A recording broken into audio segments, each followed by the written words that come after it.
Tout d'abord à remercier Fabien pour cette invitation et je tiens à vous remercier d'être présent ce samedi ensoleillé pour vous enfermer dans un amphithéâtre sombre pour parler de hantise et d'ailleurs un amphithéâtre qui est quand même assez magnifique. C'est toujours un plaisir que de parler dans ce genre de cadre. Il y a 4 ans, en 2018, j'étais venu dans l'ancienne école de la photographie pour parler de ce qu'était ma recherche doctorale, euh, qui a été soutenue depuis où j'avais essayé de parler d'un concept, le concept de spectralité, à partir d'un type de cinéma qui était le cinéma de fantômes des 20 dernières années.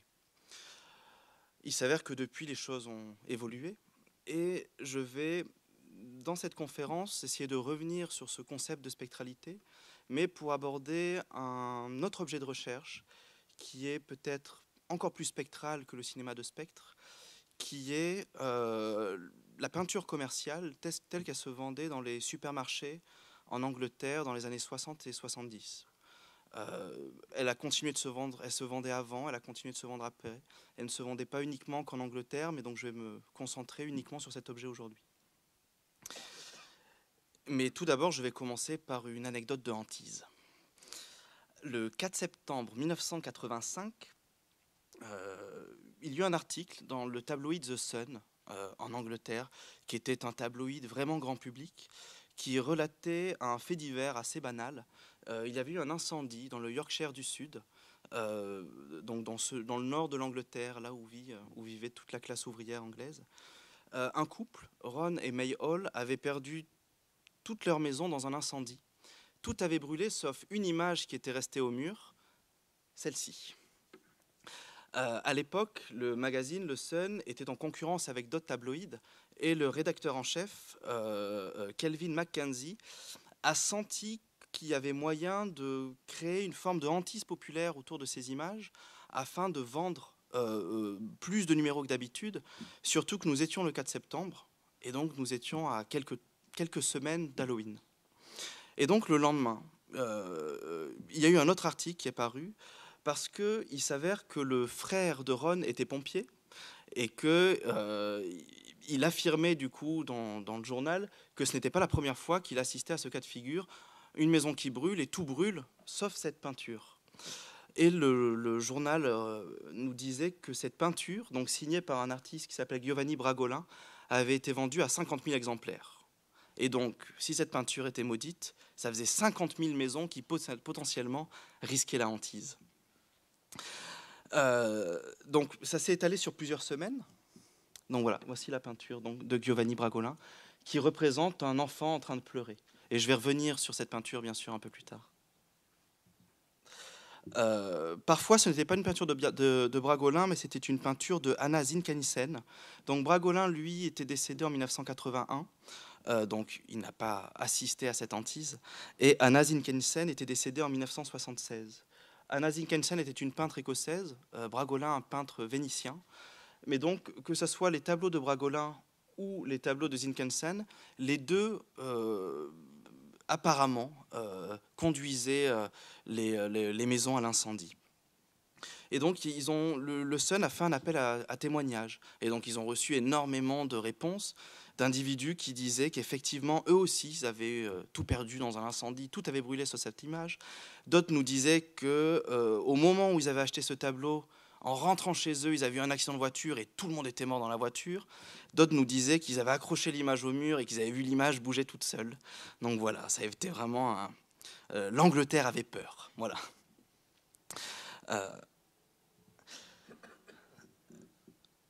Le 24 octobre, donc une semaine avant Halloween, le Sun, encore une fois, fit un article. Donc là, vous voyez que c'est un tableau de Anna Zinkhannissen et non pas de Bragolin. Ils publièrent un autre article dans lequel ils dirent « Envoyez-les-nous. Si vous aussi, vous avez un tableau, il est temps de mettre fin à la malédiction, donc envoyez-les-nous.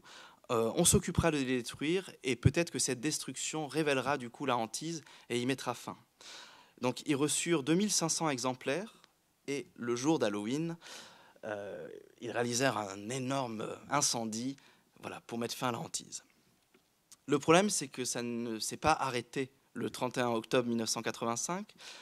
Ça s'est calmé durant les années qui ont suivi, mais après, rapidement, ce qui s'est passé, c'est qu'il y a eu l'avènement d'Internet. Et il y a des histoires encore aujourd'hui de gens qui achètent ces tableaux sur eBay et qui, alors qu'ils reçoivent le tableau chez eux, ils font face à des phénomènes paranormaux effrayants et étranges.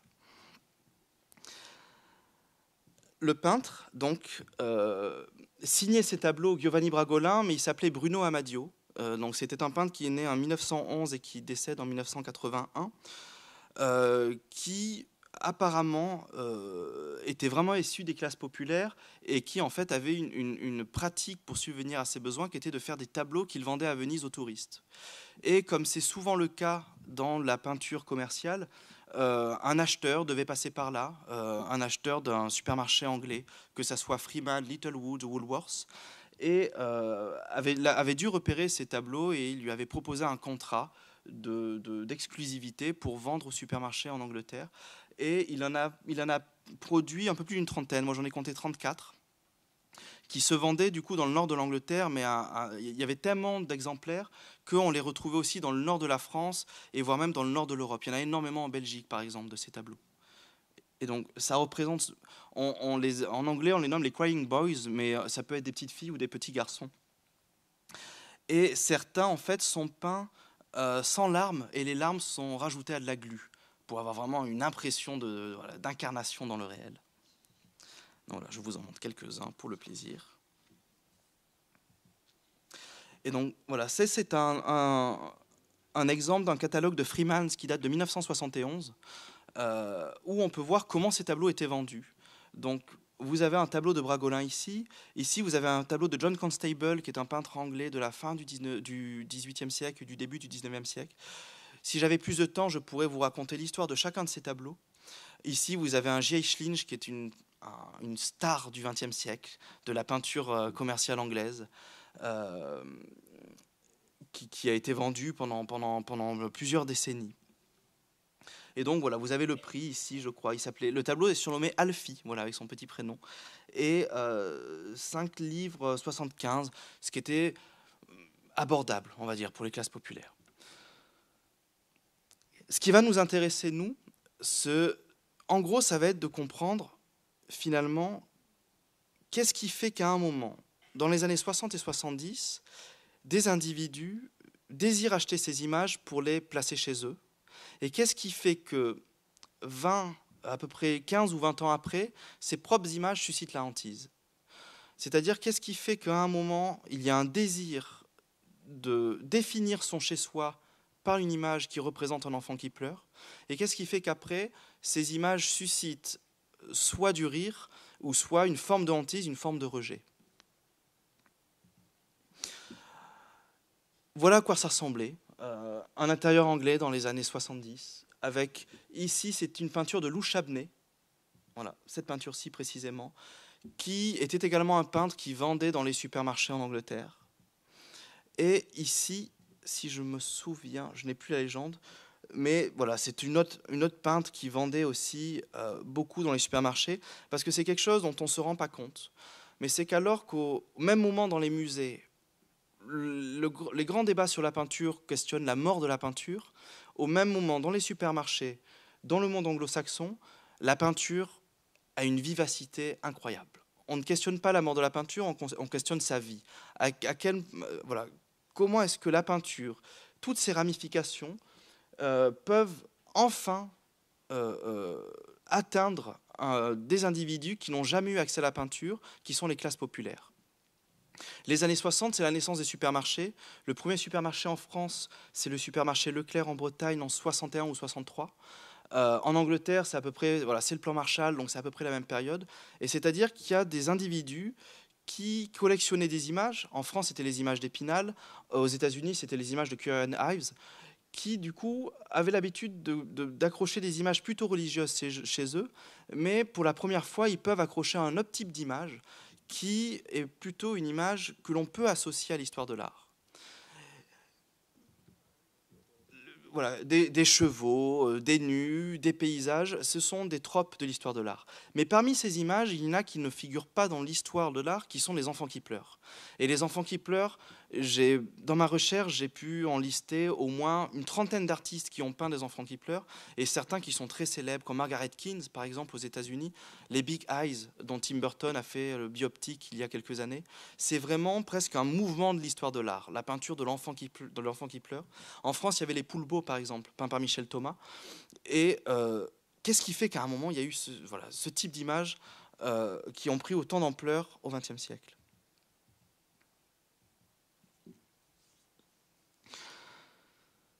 Pour cela, il faut comprendre déjà une première chose. Comme je le disais,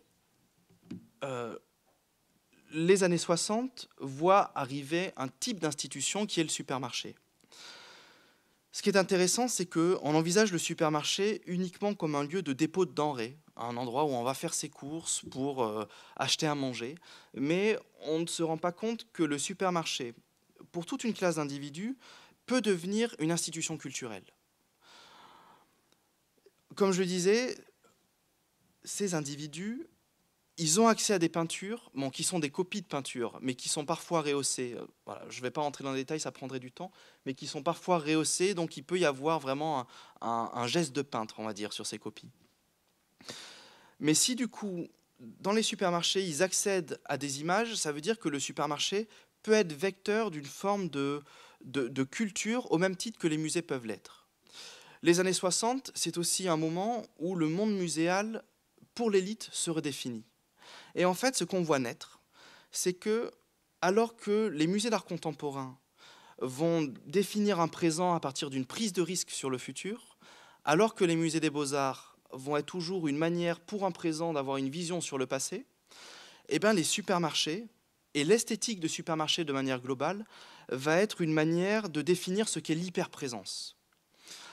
Et moi, j'aime parler d'esthétique de supermarché, plus que de kitsch ou plus que uniquement de produits de supermarché, parce qu'on se rend compte que l'esthétique de supermarché, ça peut aussi être finalement un certain type d'émission à la télévision, un certain type de pop musique. Ça va être un moment pour un produit artistique de se dire je vais incarner véritablement le présent pour essayer d'englober finalement une masse d'individus.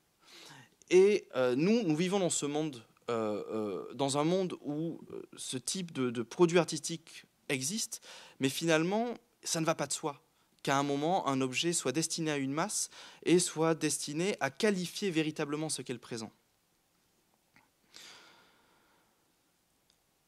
Qui dit masse dit aussi que ces objets doivent devenir une forme d'objet de croyance. Et c'est ça qui est intéressant. Ces objets, du coup, pour atteindre une classe d'individus, doivent être ce que le théoricien de la croyance Albert Piette définit comme étant des semi-propositions. C'est-à-dire que souvent on définit l'objet kitsch comme étant un objet qui est cloisonné, qui est entièrement fini, c'est-à-dire qui est vraiment mais dense de signifiants et qui ne laisse pas de place à l'individu. Mais en fait, ce n'est pas vraiment le cas.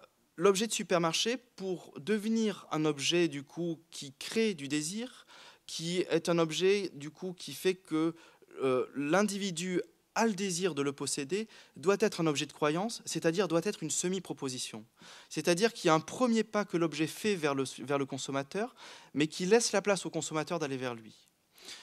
Il y a quelque chose que on achète cet enfant qui pleure parce que nous, on doit y projeter quelque chose. On doit y projeter quelque chose de notre expérience du réel qui fait qu'il va y avoir une part de notre expérience, une part de notre identité dans cet objet. Et je vais revenir du coup en fin de cette conférence sur qu'est-ce que finalement cette famille projette dans cette image. Mais pour ça, il faut que je définisse aussi un autre aspect, qui est la notion de spectre. Donc, je vous projette la définition de la spectralité pour pouvoir y revenir peut-être plus longuement.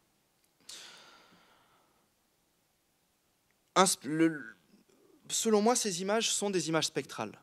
Les images spectrales n'attendent pas la société de consommation pour être créées, elles existent bien avant, mais la société de consommation est peut-être du coup le devenir général et massif de ce que je nomme image spectrale. Mais pour ça, il faut définir ce qu'est un spectre. Moi, pour définir ce qu'est un à un moment, quand je me suis posé cette question, je me suis dit, c'est simple, je vais essayer de comprendre comment est-ce que ce mot, à un moment, advient dans la langue française. Et la première occurrence du mot spectre en français est créée par un inquisiteur qui, en 1586, Pierre Le Loyer, crée un traité des spectres. Et pour ça, il a besoin de le différencier de ce qu'est un fantôme. Il nous dit donc, comme je vous le montre ici, qu'un spectre est l'imagination d'une substance sans corps qui ne présente sensiblement aux hommes contre l'ordre de nature et leur donne frayeur. Et donc il diffère du fantôme, car ce dernier est une chose inanimée et pure illusion, et comme tel n'a aucune volonté. Et le spectre, lui donc, est tout autre. S'il veut, il apparaît à nous, s'il ne veut, il n'apparaît pas. Et comme dit saint Ambroise, sa nature est de n'être vu et sa volonté d'être vu. En fait, ce qui est intéressant, c'est que la notion de spectralité, depuis toujours, appartient au domaine de la littérature, du cinéma, du jeu vidéo, de la croyance populaire. Mais en fait, la théorie de l'image et l'histoire de l'art ne s'est jamais intéressée à la spectralité, alors qu'en fait, le spectre, c'est uniquement un objet finalement métaphysique, un objet philosophique, un objet de la théorie. C'est en gros une puissance qui a pour unique volonté d'être vue, alors que ontologiquement, c'est un objet qui ne peut être, n'a aucun corps. Et donc, en gros, c'est un objet qui a besoin de s'incarner, de posséder des corps ou de hanter des espaces pour exister. Et en même temps, ce qui est intéressant, c'est que au XXe siècle advient la société de consommation. Et la société de consommation, c'est une classe sociale qui décide qui essaye de vendre des produits de manière massive à une autre classe sociale en lui faisant croire du coup que ces objets, elle les désire. Et donc du coup, elle a besoin d'inclure dans ces objets une forme de puissance spectrale pour que ces objets puissent s'incarner dans les corps des individus. Ce sont des consommateurs. Le consommateur, c'est un individu qui absorbe des choses en lui ou du coup qui produit des objets pour que les individus les ramènent dans leur intérieur, donc comme des objets de hantise. La société de consommation vise deux choses, les maisons et les corps. Et en ce sens, l'objet de consommation est un objet spectral. Et ce qui est intéressant, c'est que du coup, finalement, lorsqu'on pense au capitalisme de la société de consommation, on s'intéresse à des théories économiques, mais on ne s'intéresse peut-être pas assez à la manière avec laquelle les consommateurs sont des individus désirants et des individus qui sont hantés. Et pour ça, il y a une image qui nous permet de comprendre très très bien qu'est-ce que c'est qu'à un moment être hanté par une peinture de Bragolin, par une peinture issue de la société de consommation, une peinture qui relève d'une puissance spectrale. C'est cette photographie de la Finlandaise Sirkka-Liisa Kotinen qui a vécu pendant plusieurs années dans les classes ouvrières exactement de cette région du Yorkshire du Sud.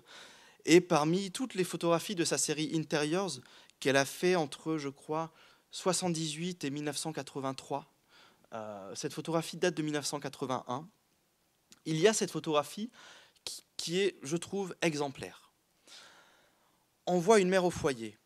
Il faut savoir que la société de consommation se crée en ayant une personne qu'elle cible comme étant vraiment le consommateur, en l'occurrence la consommatrice, qui est la mère au foyer. Il y a un théoricien de la société de consommation qui s'appelle Anthony Galuzzo, qui a expliqué comment, au début du XXe siècle, on voit un nouveau type de maladie arriver en Occident, qui est la kleptomanie, et qui touche uniquement des mères au foyer. C'est vraiment la société de consommation se dit que la mère au foyer, on doit vraiment avoir une emprise sur elle en tant que femme, du coup, qui doit se définir ontologiquement par les objets qu'elle consomme, mais qui, en plus de ça, doit définir la maison comme étant un espace de confort par les objets qu'elle achète. Et avec l'avènement, du coup, de la maison individuelle dans les années 50-60, je pense que c'est vraiment, ça relève d'une vraie hantise et d'une vraie possession quasiment démoniaque. Et donc, du coup, il y a cette femme. Cette femme, on comprend qu'elle garde 4 enfants, on comprend que certains ne sont pas d'elle.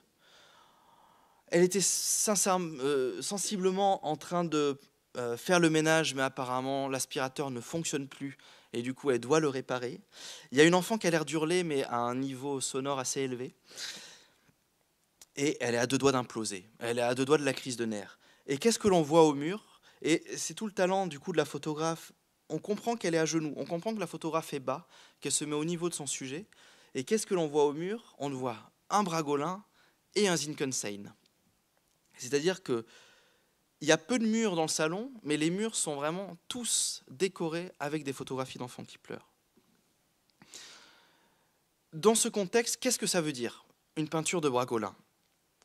Pour moi, ça veut dire deux choses. Ça veut dire deux choses qui étaient exactement ce que disaient les peintures religieuses pour la génération précédente ou pour les générations qui achetaient des images d'Épinal qui représentaient des vierges à l'enfant de manière imprimée avec des mauvaises encres et qu'ils accrochaient chez eux.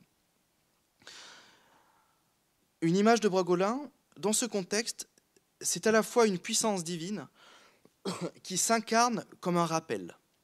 C'est-à-dire que cette image d'enfant qui pleure nous dit que le but, l'objectif de la femme au foyer et de la maison, c'est la préservation de la famille.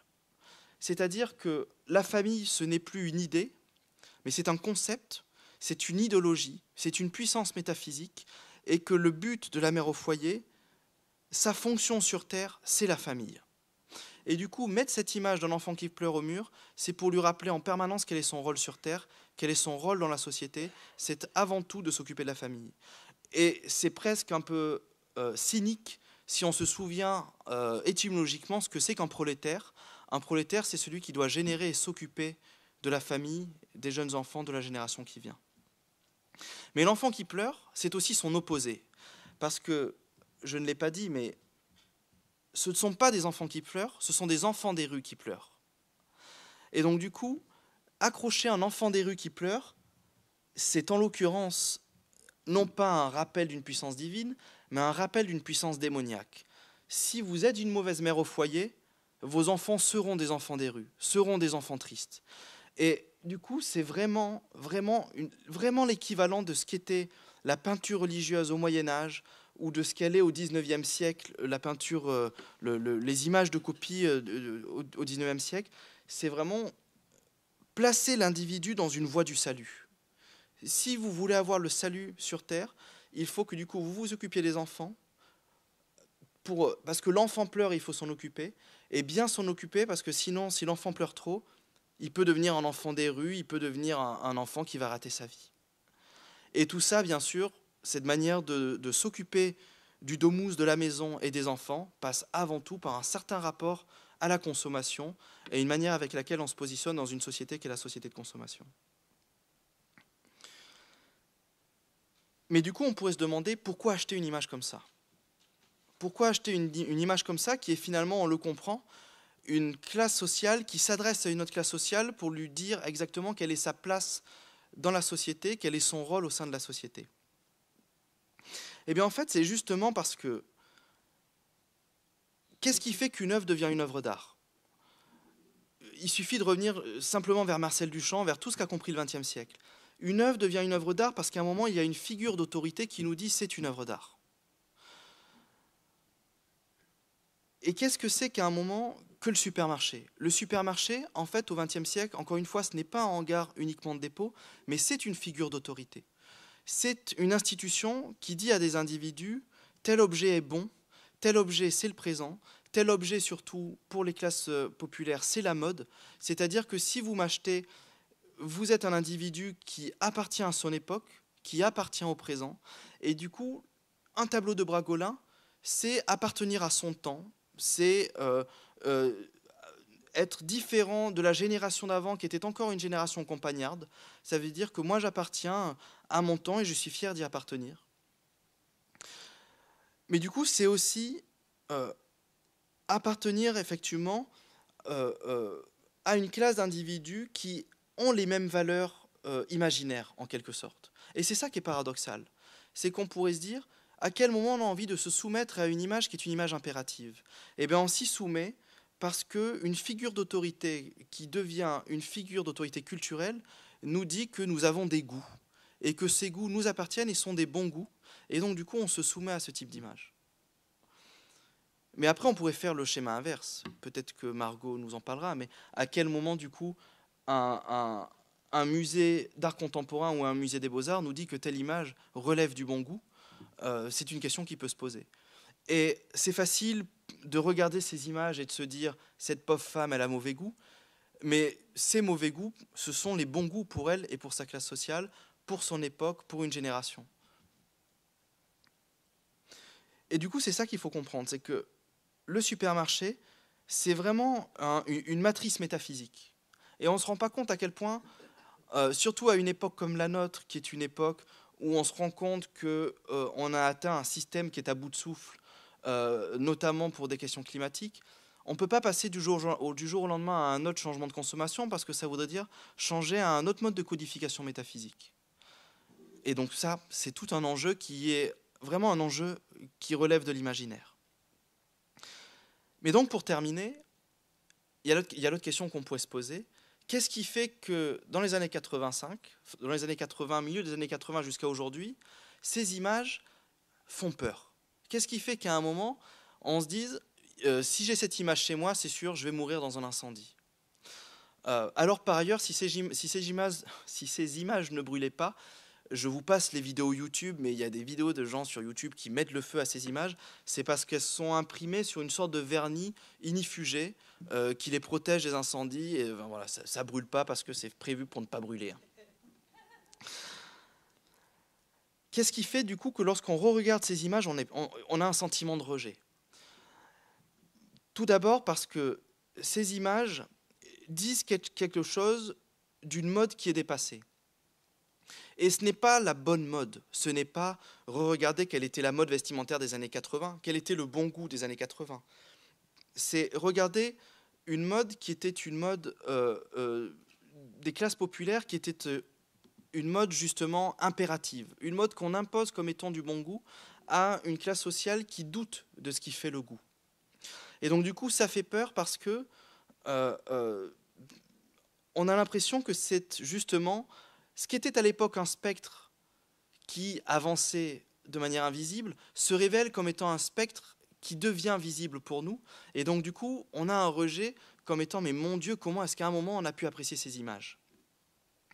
Et l'autre rejet, c'est aussi peut-être parce que l'on se rend compte justement de la dimension impérative de ces images qui nous dit qu'une famille, c'est ça, une mère, une femme, c'est ça, et que peut-être que lorsque les usages sociaux, les usages communs changent, une image qui était une image qui définissait quelle était la place d'un individu dans la société, s'avançait de manière aussi littérale lorsque on est face à un discours finalement qui relève d'usages avec lesquels nous ne sommes plus d'accord, mais peut-être que du coup on a un rejet face à cette image parce que justement la société a changé et on ne peut plus regarder cette image de manière aussi neutre et aussi calme qu'à l'époque.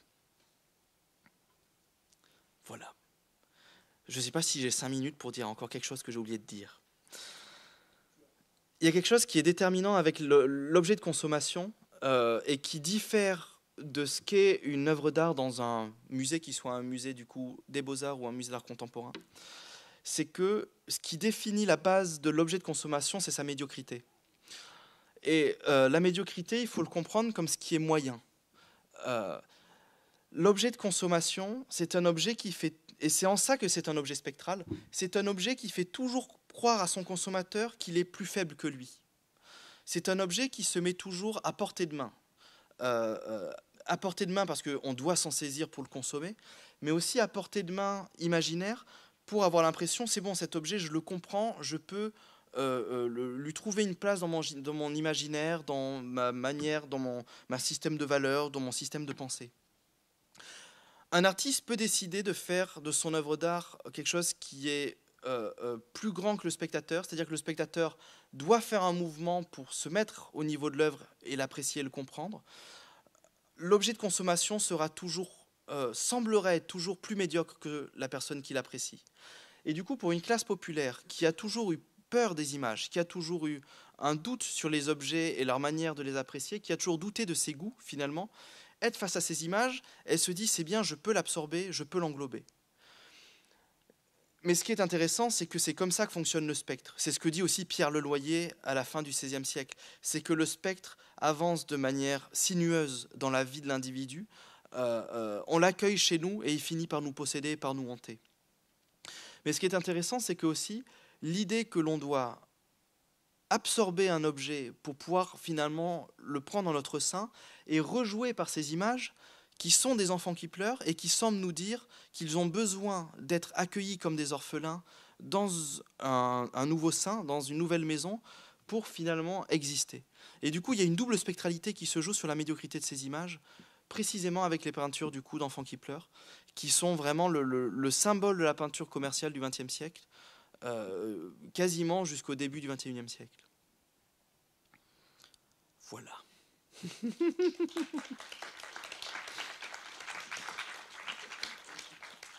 J'avais une dernière image. Dans les années 80, c'est ça, la peinture commerciale. C'est Stephen Pearson, la peinture la plus vendue dans les années 80. Et on comprend que le public visé, ce n'est plus la femme au foyer, mais que c'est l'adolescente. Le public cible des années 80-90, c'est l'adolescente. Et quand c'est pas ça, c'est les dauphins qui sautent au clair de lune. Voilà. Et le début de la photographie. La photographie d'hommes musclés qui tiennent des enfants, par exemple, qui est le best-seller de l'image pour adolescentes.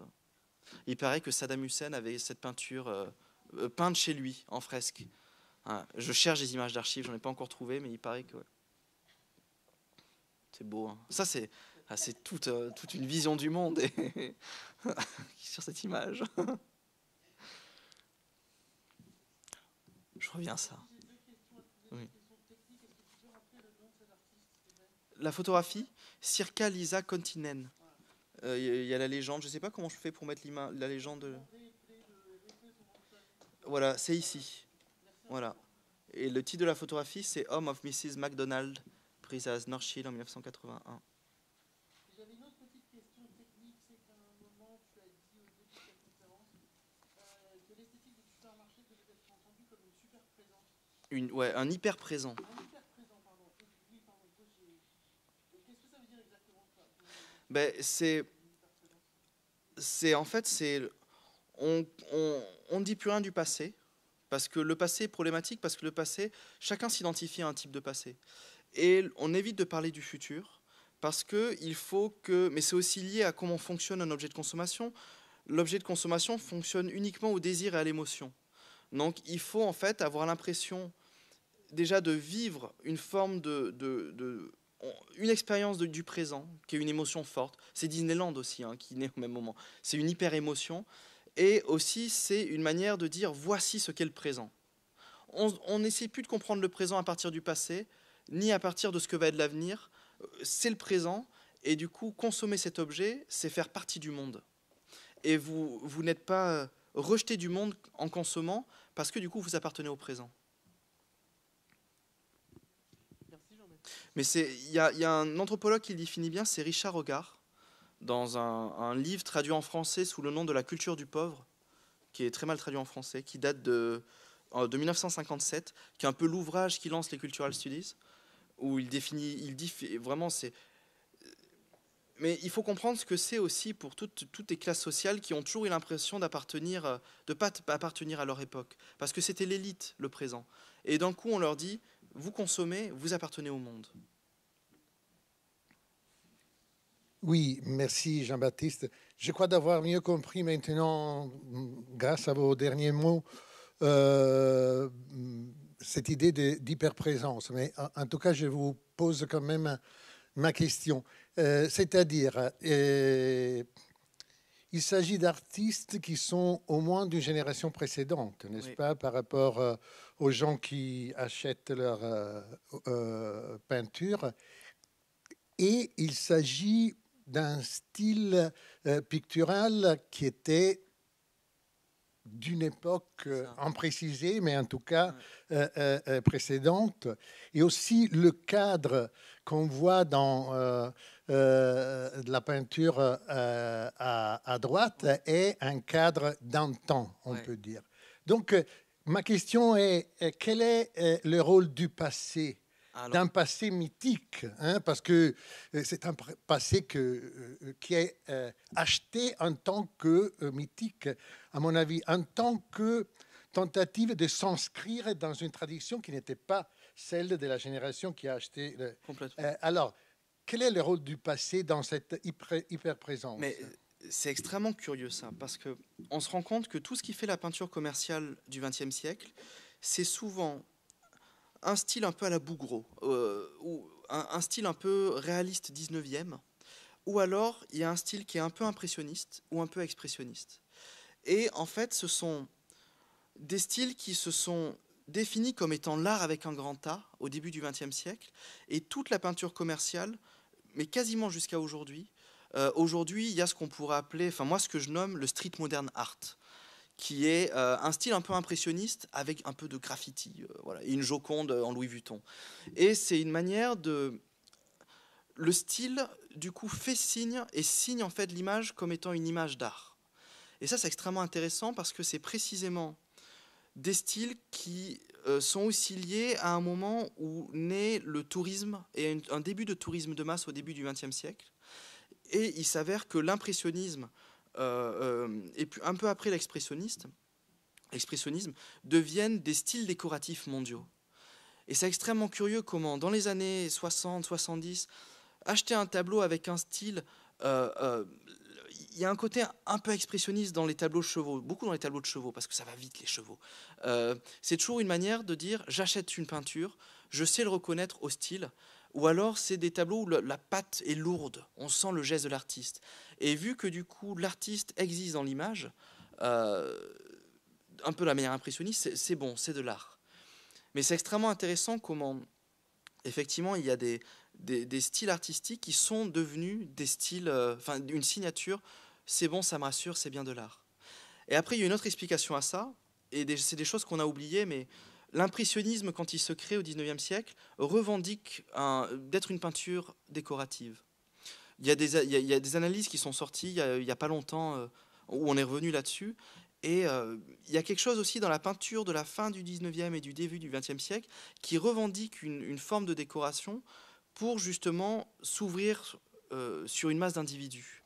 Et la peinture commerciale arrive là-dedans et découle en fait cette idée-là qu'on peut avoir une peinture qui est une peinture de masse et qui est du coup une peinture décorative.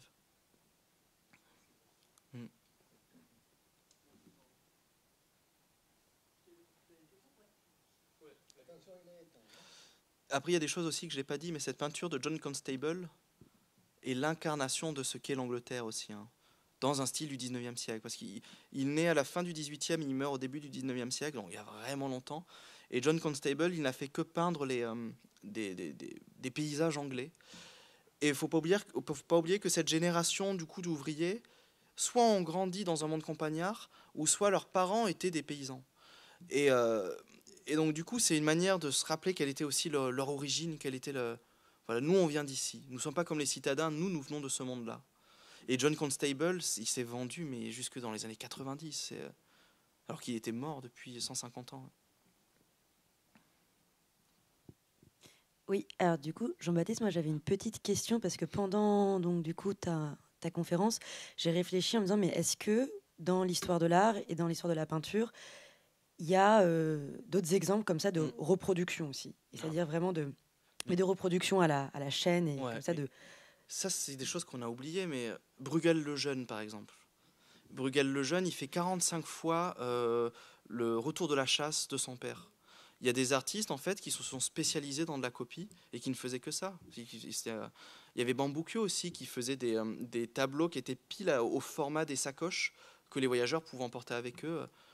Même les vues de Venise sont de suite créées pour les touristes. Enfin, la peinture, il y a toujours eu une peinture commerciale. Ok, bah déjà c'est un premier élément de réponse. Et en fait, ça avait une deuxième partie, c'est que quand tu parles de ce rapport de hantise, de la peur aussi de cette mère au foyer qui revient, enfin qui verrait cet enfant en pleurs devenir, enfin le potentiel futur de ses propres enfants. Je ne sais pas si toi, dans ta réflexion, parce que moi, ça m'a directement fait penser en fait aux ex-voto, tant de par leur production que de leur diffusion. Et du coup, c'est vrai que pour moi, ces images, elles apparaissent vraiment comme, du coup, comme des objets d'art et tradition populaire, et en plus comme des ex-voto au final. Ouais. Et donc, et du coup, ça met vraiment à mal. Pour moi, je trouve qu'il y a quelque chose de très triste qui arrive, c'est que de par cette reproduction et de par aussi l'espèce de peur de l'image projetée, ça devient un objet, comme tu le dis, de consommation. Donc c'est vrai que et puis très triste en fait. Il y a quelque chose de très triste. Pour contrer un espèce de sort, on va acheter ces tableaux, quoi. Mm.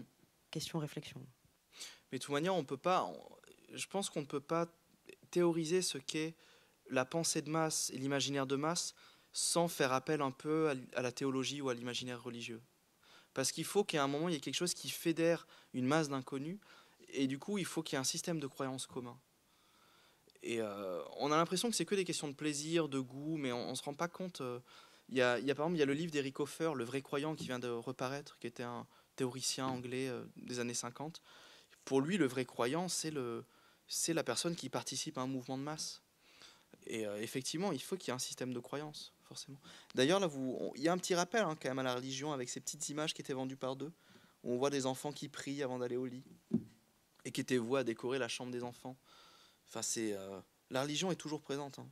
Aux États-Unis, le peintre, les deux peintres qui ont le plus vendu au XXe siècle, c'est Warner Selman, qui a peint Head of Christ, qui est un portrait du Christ, et c'est Thomas Kincaid, c'est de la peinture protestante, alors que lui, il était tout sauf un bon croyant, je pense, et qui est décédé d'alcoolisme. Ouais.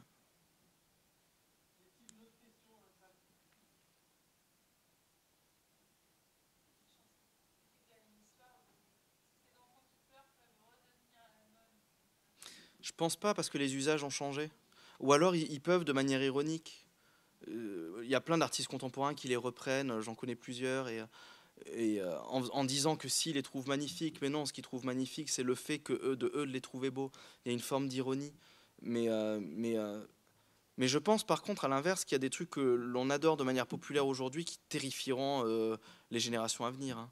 Et ils diront que ça va foutre le feu à leur maison. Hein. Ça, je sais. Je pense que les petites photographies de galets Ikea, je pense que ça va terrifier les générations à venir. Hein. Attends, Caroline, 2 secondes, parce que ceux qui sont en stream, ils t'entendent pas. Viens dans la jarre. S'il te plaît, merci.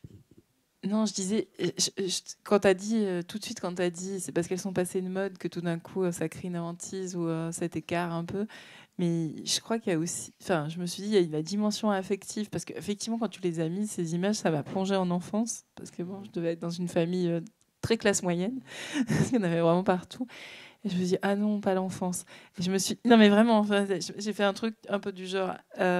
tu vois, c'est pas que le passé de mode aussi, c'est que ça te renvoie à un truc dans lequel toi-même, tu pouvais être englué ou je sais pas quoi. Il y a une dimension un peu affective que je suis pas sûre que tu aies tellement abordée. Enfin, c'est pas Non, un mais reproche. c'est vrai, mais chez mes grands-parents, il y avait des poules des Michel Thomas, c'était un peu l'équivalent. Ouais. Et puis la dernière chose, donc, quand je te demandais si ça pouvait revenir selon toi, parce que maintenant, tu sais, on parle de ces mèmes, ces images qui viennent, qui meurent, qui ressuscitent, qui repartent et qui font partie de cette culture populaire. Mais non, mais quand je parlais des usages, c'est pas que des modes, c'est aussi un certain rapport à la société et qu'est-ce qu'ils font d'un chez-soi. Et mettre une image d'enfant qui pleure chez soi, c'est un peu définir l'espace que tu habites. Et est-ce que l'espace que tu habites, c'est un espace de la préservation ultime à tout prix uniquement de l'enfance?